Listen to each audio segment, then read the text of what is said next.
श्री राम जय राम जय जय राम। श्री राम जय राम जय जय राम। श्री राम जय राम जय जय राम। श्री राम जय राम जय जय राम।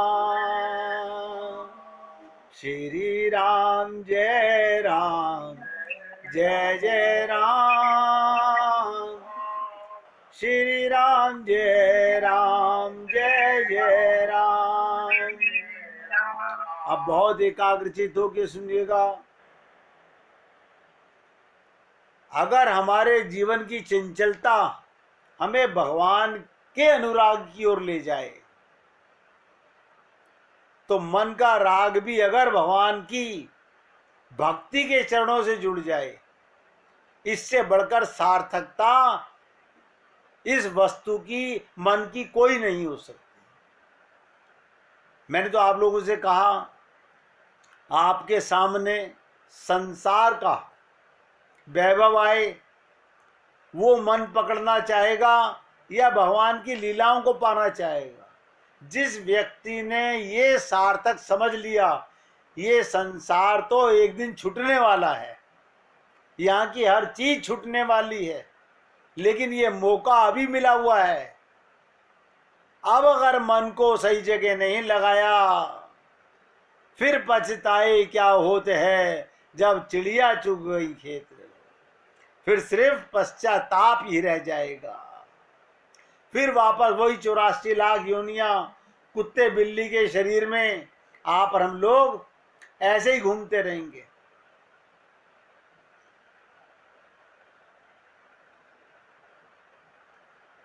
देखिएगा, एक लीला सुनाता हूं आपको। एक बार भगवान विष्णु गरुड़ जी पर सवार होकर कैलाश पर्वत पर जा रहे थे। रास्ते में गरुड़ जी ने देखा, एक ही दरवाजे पर 2 बारातें ठहरी थी। एक दरवाजे पर 2 बारातें खड़ी हुई हैं, ठहरी थी। मामला उनके समझ में नहीं आया। फिर क्या था, पूछ बैठे प्रभु से गरुड़ जी। गरुड़ जी बोले, प्रभु ये कैसी अनोखी बात है कि विवाह के लिए कन्या एक और 2 बारात आई हैं। मेरी तो समझ में कुछ नहीं आ रहा। प्रभु बोले, हाँ, एक ही कन्या से विवाह के लिए 2 अलग अलग जगह से बारातें आई हैं। एक बारात पिता द्वारा पसंद किए गए लड़के की है और दूसरी ओर माता द्वारा पसंद किए गए लड़के की है। बहुत ध्यान से सुनिएगा। ये सुनकर गरुड़ जी बोले, आगे विवाह किससे होगा? गरुड़ जी ने पूछा, माता ने अलग निमंत्रण दिया बारात को, पिता ने अलग दिया, विवाह होगा किसके साथ? प्रभु बोले, जिसे माता ने पसंद किया और बुलाया है, उसी के साथ कन्या का विवाह होगा।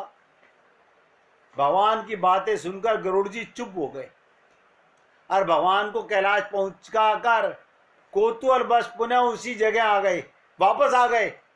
गरुड़ जी को मन में था, देखूं तो सही, जो भगवान ने कहा है विवाह उससे होता है कि नहीं होता है। जहां दोनों बारातें खड़ी थी, गरुड़ जी ने मन में विचार किया, यदि मैं माता के बुलाए गए वर को यहां से हटा दूं तो कैसे विवाह संभव होगा। फिर क्या था, उन्होंने भगवत विधान को देखने की जिज्ञासा कि जो भगवान कहते हैं वो होगा कि नहीं होगा। देखने की जिज्ञासा के लिए तुरंत उस वर को उठाया गरुड़ जी ने और ले जाकर के समुद्र के एक टापू पर बिठा दिया। जो माता ने पसंद किया था दूल्हा, उसे वहां ले जाके बिठा दिया। ऐसा कर गरुड़ जी थोड़ी देर के लिए ठहरे भी नहीं थे। उनके मन में अचानक विचार दौड़ा, मैं तो लड़के को यहाँ उठा लाया, पर यहाँ तो खाने पीने की कोई व्यवस्था ही नहीं है। ऐसे में इस निर्जन टापू पर तो ये भूखा मर जाएगा। और वहां सारी बारात मजे से 56 भोग का आनंद ले रही है। ये तो उचित नहीं होगा, इसका पाप अवश्य मुझे लगेगा। मुझे इसके लिए भी खाने का कुछ इंतजाम तो करना ही चाहिए। यदि विधि का विधान देखना है तो थोड़ा परिश्रम तो मुझे भी करना ही होगा। ऐसा विचार कर वो वापस उसी स्थान पर पहुंचे जहां बारात दोनों आई थी। इधर कन्या के घर पर स्थिति ये थी, वर के लापता हो जाने से कन्या की माता बड़ी निराशा हो रही थी। कन्या की मां दुखी हो रही है, परंतु अब भी वो अपने हट पर अड़ी गए और कन्या को एक भारी टोकरी में बैठाकर, ध्यान से सुनिएगा, माता ने क्या करा, कन्या को एक बड़ी टोकरी में बैठाकर ऊपर से फल फूल मेवा मिष्ठान आदि सजाकर रख दिया, जिसमें कि भोजन सामग्री ले जाने के निमित्त वर पक्ष से लोग आए थे। उस टोकरी में बैठा दिया जिसमें खाने का सामान रखा हुआ था। माता द्वारा उस टोकरी में कन्या को छिपाकर भेजने के पीछे उनकी मंशा थी, वर पक्ष के लोग कन्या को अपने घर ले जाकर वर को खोजकर उन दोनों का ब्याह करा देंगे।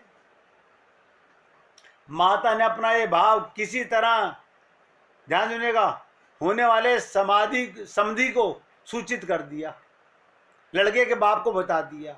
अब संयोग की बात देखिए, आंगन में रखी उस टोकरी को जिसमें कन्या छुपकर बैठी है और ऊपर खूब सारा खाने का सामान सजाया हुआ है, मिष्ठान से भरकर कन्या को छिपाया था, गरुड़ जी ने उसे भरा देखकर उठाकर ले गए।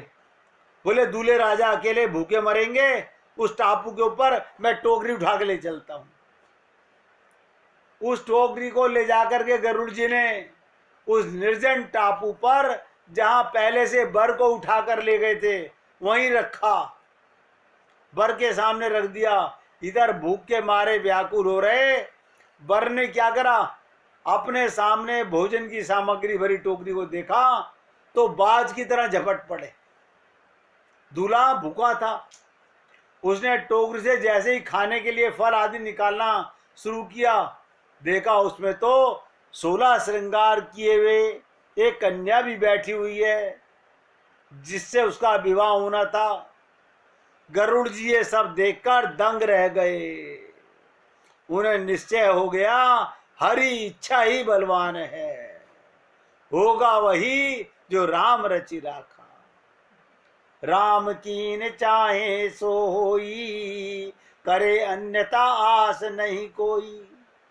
फिर तो शुभ मुहूर्त विचार कर स्वयं गरुड़ जी ने ही पुरोहित जी का इंतजाम कराया, वेद मंत्रों के साथ उसी टापू पे उन दोनों का विवाह कराया।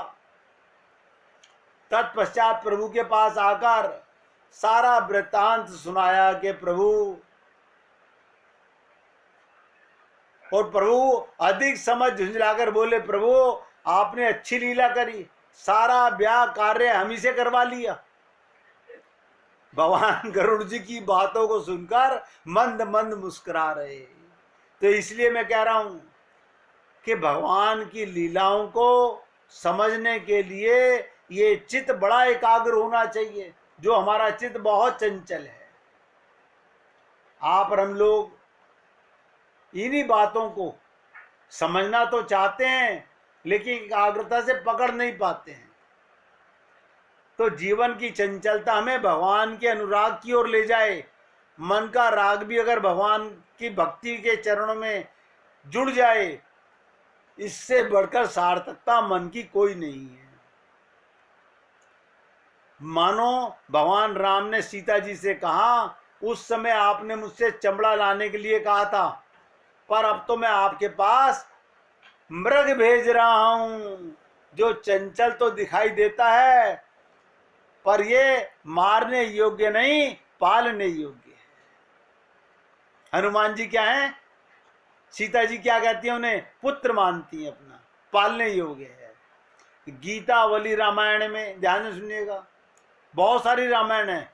गीता वाली रामायण में वर्णन आता है, सीता जी ने मारीच को देखकर प्रभु से क्या कहा था, अगर आप इसे पकड़कर ले आए तो मैं पाल लूंगी। अगर मारीच को पकड़कर ले आएंगे तो पाल लूंगी, और यदि पकड़ में ना आए तो इसे मार दीजिएगा। इसका सीधा सा अभिप्राय ध्यान से सुनो, मन अगर भगवान की ओर चला जाए तो भगवान पाल लेते हैं, पर भगवान से दूर चला जाए तो उसे मारना ही ठीक है। अशोक वाटिका में पहुंचने से पूर्व हनुमान जी सारी लंका में घर घर घूमते हैं, घरों में घूमते हैं, जिसका वर्णन करते हुए तुलसीदास जी ने लिखा कि देखे जहां ता अग्नित जोधा, गए दशानन मंदिर माही, अति विचित्र कही जात सुनाही, सैन किए देखा कपिते ही, मंदिर महु न दीखी वेदे ही। हनुमान जी छोटा सा रूप बना करके, अब सोचिएगा, मंदिर शब्द लोगों को चौंकाता है रामचरितमानस में पढ़कर कि हनुमान जी लंका में मंदिर कहाँ ढूंढ रहे हैं। घर को भी मंदिर कहा जाता है, मंदिर शब्द का अर्थ घर भी होता है। संसार में जहाँ गृहस्थ रहते हैं उसे भी कहते हैं मंदिर में, जहाँ परिवार बसा हुआ है, और जो मंदिर आपने बनाए हुए बाहर, वो जहाँ देवता विराजमान रहते हैं उसे ही मंदिर कहते हैं। तो गोस्वामी जी ने लंका के राक्षसों के निवास स्थान के लिए मंदिर शब्द का प्रयोग किया, और उससे भी बड़ा आश्चर्य तब होता है जब तुलसीदास जी ने लिखा गयऊ दशानन मंदिर माही। सोचिएगा, हनुमान जी रावण के मंदिर में गए, यानी रावण के घर में भी गए। वो सोए पड़ा था रावण, और जब विभीषण के स्थान को देखा तो कहना चाहिए था हनुमान जी ने कि विभीषण के मंदिर को देखा, तो उन्होंने कहा कि वहां अलग ही एक हरि मंदिर था। लेकिन विभीषण के स्थान पर परिचय देते हुए तुलसीदास जी ने कहा, सारे मंदिरों को देखने के बाद हनुमान जी ने विभीषण का घर देखा। क्यों? उसके अंतःकरण में मंदिर था। क्या कहती है रामचरितमानस, भवन एक पुनि दीख सुहावा, हरि मंदिर ता भिन्न बनावा। इस प्रकार विभीषण का भवन है तथा राक्षसों का महल मंदिर है। देखिएगा, विभीषण के भवन को घर कहा गया और बाकी सबके घर को मंदिर कहा गया। अब प्रश्न ये उठता है, राक्षसों के घरों को तो मंदिर क्यों कहा? क्योंकि मंदिर तो उसे कहते हैं जहां किसी देवता की पूजा होती है। लेकिन तुलसीदास जी का अभिप्राय समझिएगा, लंका के घर घर में पूजा हो रही है, लंका के घर घर में पूजा हो रही है, और जो पूजा लंका में हो रही है आप बुरा नहीं मानेंगे, बहुत ध्यान से सुनिएगा। हमारे संसार में भी घर घर में पूजा हो रही है। विचार करके देखें, हमें ये स्पष्ट प्रतीत होगा कि लंका के घर घर में देह की पूजा हो रही है। लंका के घर में किसकी पूजा हो रही है? देह की पूजा हो रही है। और आप और हम लोगों के घरों में क्या हो रहा है? सुबह से शाम तक इस देह के बारे में, क्या खाना है, क्या ब्रेकफास्ट करना है, क्या पीना है, क्या आराम करना है, इसके लिए कौन से कपड़े लाने हैं, कौन सी ज्वेलरी लानी है, बताओ। अब आप सोचिएगा, हर घर में संसार में भी यही काम हो रहा है। लंका में भी देह की पूजा हो रही है और आज घरों में भी पूजा हो रही है। आप सोचिएगा, आप और हम लोगों ने जो घर में मंदिर बना रखे हैं, दिन में 2 बार भोग लगाकर हम समझते हैं हमने पूजा कर ली। हम दिन में 2-3 बार भोग लगा करके सोचते हैं हमने पूजा कर रहे हैं, पर जरा सोचिए हम शरीर को कितनी बार दिन में भोग लगाते हैं। आप सोच के देखिए, आप शरीर का भोजन कितनी बार करते हैं।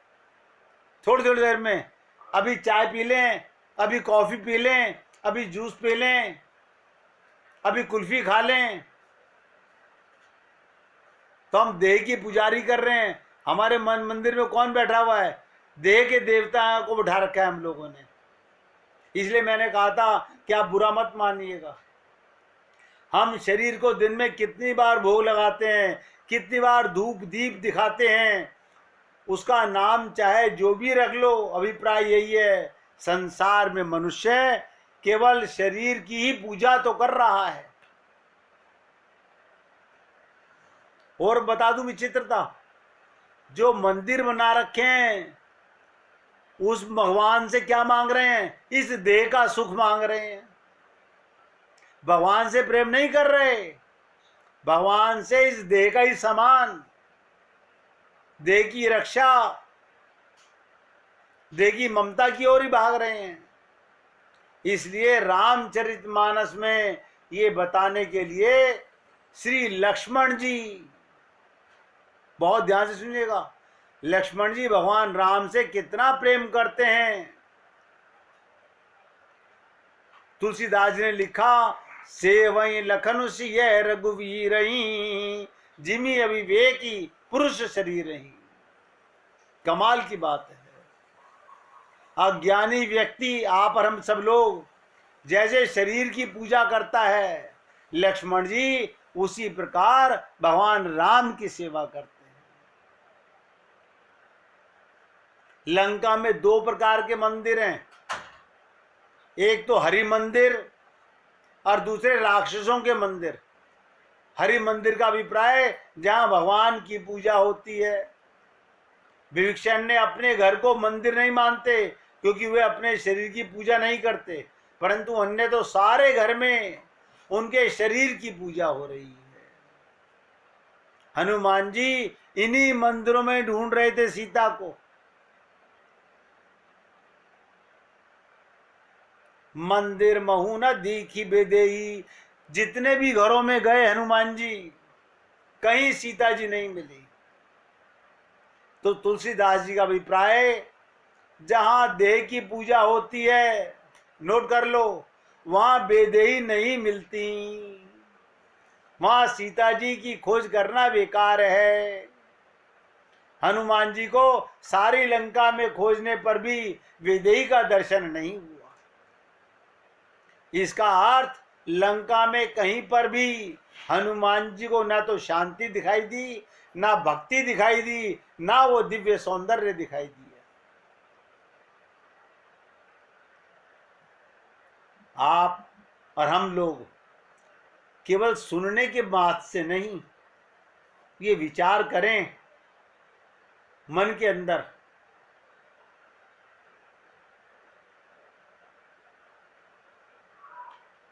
क्या इसी प्रकार से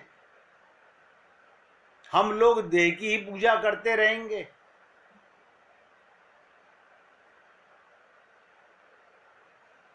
हम केवल ये गा के रह जाते हैं कि राम नाम की लूट है, लूट सके तो लूट, अंत काल पछताएगा, जब प्राण जाएंगे छूट। देखिए कमाल की बात, जिस देह की हम पूजा करते रहे वही हमें छोड़ देगा, वो देह ही समाप्त हो जाएगा।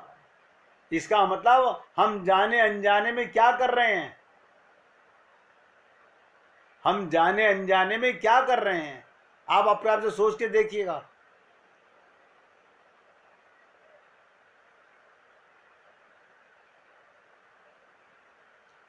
देह में रहना बुरा नहीं है।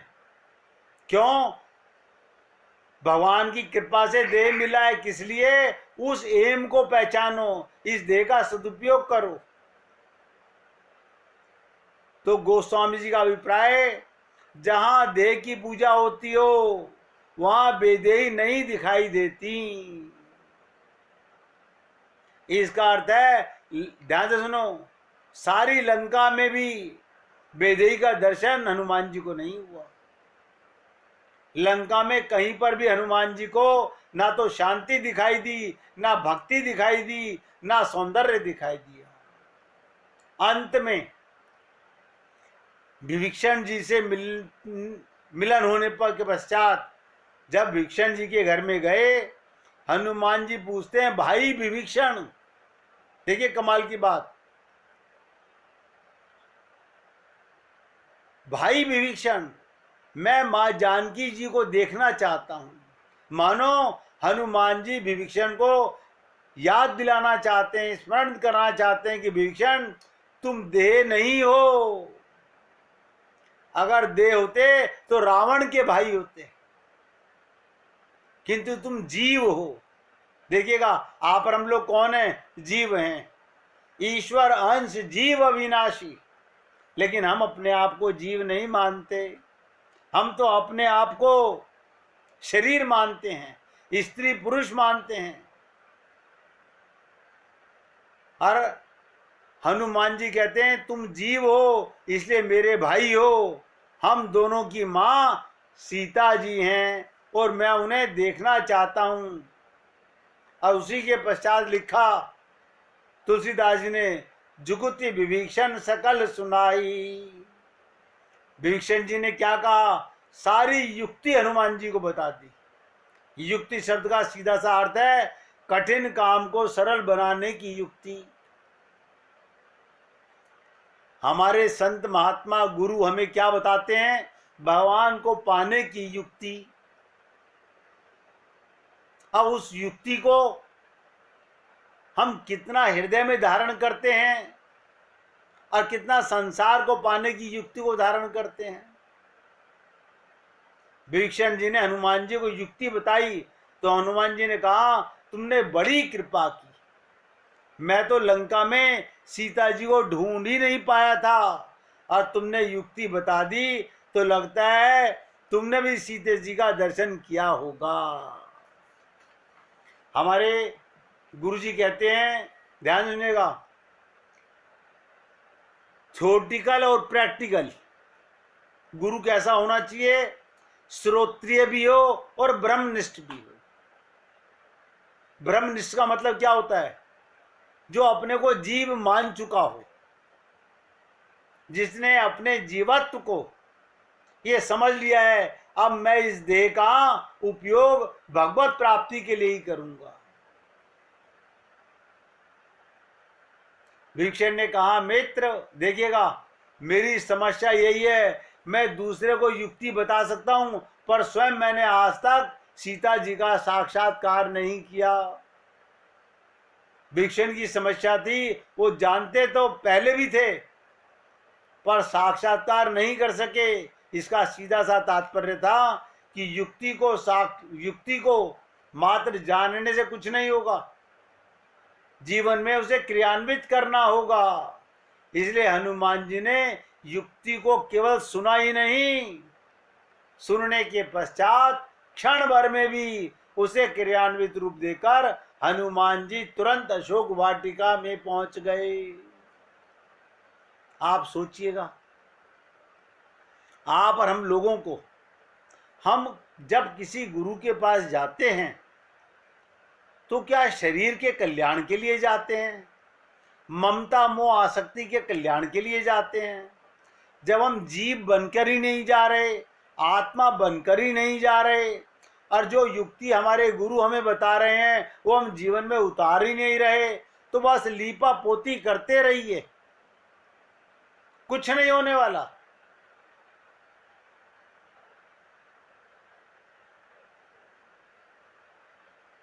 रामचरितमानस की दृष्टि में नोट करो, जीवन का चरम लक्ष्य भगवान श्री राम और सीता जी की कृपा दृष्टि प्राप्त करना ही है, जिसे सीतारामाचार्य जी कहते हैं इस देह में हरि मिलत है। अब आप देख लीजिएगा, आप और हम लोगों ने कितना सामान इकट्ठा कर रखा है। ये सब हमारे साथ रहेगा, जाएगा नहीं? रिश्तेदार तो जा सकते हैं, कोई एक उंगली नहीं जलाएगा, साथ जाना तो बहुत दूर की बात है। कहते ना, दूर से राह दिखाते हैं सभी, 2 कदम साथ कोई चलता नहीं। सेवा परमो धर्म है। संसार में जहां प्रभु ने आपको ला के रखा है, उन सबकी सेवा कीजिए, सेवा कीजिए। ममता, मोह, आसक्ति, ये मोह ही तो रावण है। हमारा मोह रावण है, नोट कर लीजिएगा। और मैंने आपसे कहा, रामचरितमानस की दृष्टि में जीवन का चरम लक्ष्य क्या? भगवान ईश्वर और उनकी शक्ति को, उनकी कृपा दृष्टि को प्राप्त करना। सबसे अनोखी बात, ध्यान से सुनिएगा, शूर्पणखा ने जब भगवान राम को पाने की चेष्टा की, वो कुरूप कर दी गई, उसके नाक कान काट दिए गए। जब रावण ने सीता को पाने की चेष्टा की, उसको प्राण गंवाने पड़े। कमाल है, वो राम को पाना चाहती थी सीता को मिटाकर, रावण सीता को पाना चाहता है राम को मिटा करके।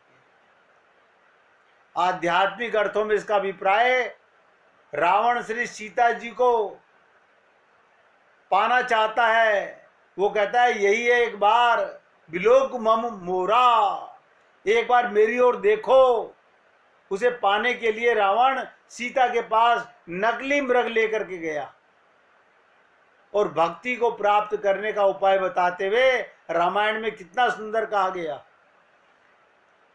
आज आप लोगों से निवेदन कर रहा हूं, अगर वाकई में आप और हम लोग अपने जीवन को कृतार्थ करना चाहते हैं, ये जीवन सफल करना चाहते हैं और भगवत प्राप्ति करना ही चाहते हैं, तो ये लाइन जो रामचरितमानस में सबको आती है कि निर्मल मन जन सो मोहि पावा, मोहि कपट छल छिद्र न भावा। और आप और हम सब लोग चेहरे को कितना ही सजा लें, कितना ही श्रृंगार कर लें, कितना खिला पिला के स्वस्थ कर लें, लेकिन आप अपने मन को झांक कर देख लीजिए, क्या मेरा मन निर्मल हो गया है? अगर निर्मल है तो समझ लीजिएगा, शांति स्वरूपा, शक्ति स्वरूपा, भक्ति स्वरूपा आपका कर्म, आपका ज्ञान, आपकी भक्ति, आपका प्रेम भगवान से हो चुका है। अब ईश्वर से मिलन होगा ही।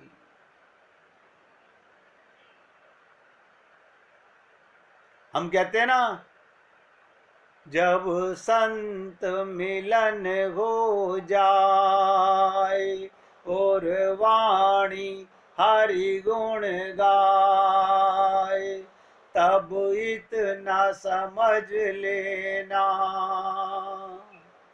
अब हरि से मिलन होगा। भगवान को मिलने के लिए बार बार सोचिए, एक बार नहीं, बार बार सोचिए।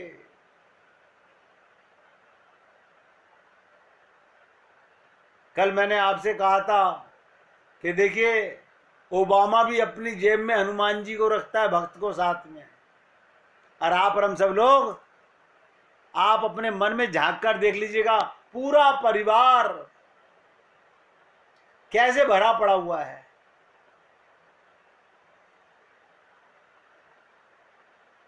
मैं तो ये सोचता हूं कि ये जीव कब अपने आप को सुधार पाएगा, कभी अपनी मलिनता को मार पाएगा, केवल ये गा लेने से कि निर्मल मन जन सो मोहि पावा। क्या हम अपने मन को निर्मल कर पाएंगे? शरीर को निर्मल करने से कुछ नहीं होगा, मन को निर्मल करना है। अब भगवान ने साफ कहा, मोही कपट छल छिद्र न भावा। रावण सीता जी को पाने कैसे गया? छल कपट से गया। सुपनखा कैसे गई? छल कपट से गई।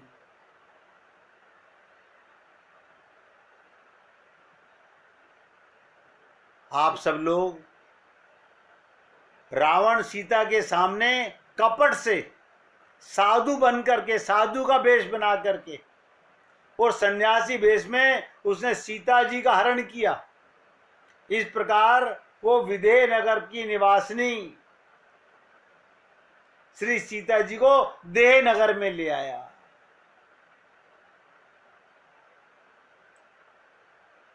आप जब किसी को बुलाते या लाते हैं तो उसके रहने के लिए उपयुक्त स्थान आपके पास होना चाहिए। रावण के पास उनको ठहराने बैठाने के लिए उपयुक्त स्थान नहीं है।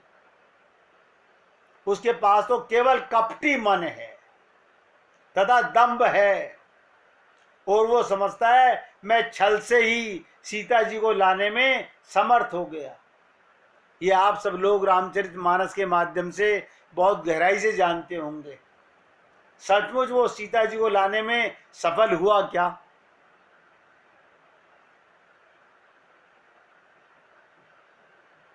आप सोचिए, क्या वो सफल हुआ?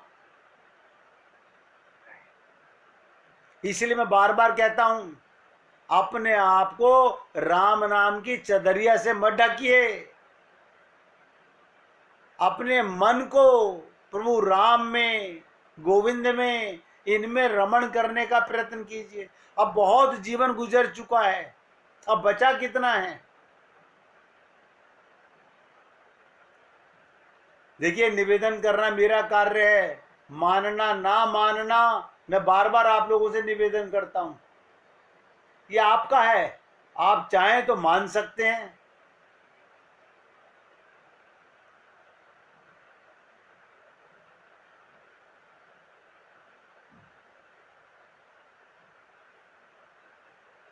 वृंदावन में एक गोर किशोर शिरोमणि हुए। रामदास जी की मां एक पतिव्रता स्त्री थी। पति के देहांत के समय उन्होंने सती होने की इच्छा प्रकट की। उनके रिश्तेदारों ने उन्हें समझाया सती होने में कितना कष्ट होता है, बताकर डराया। उसी समय उन्होंने अपनी एक उंगली घी में डुबोकर दीपक की लौ पर रख दी।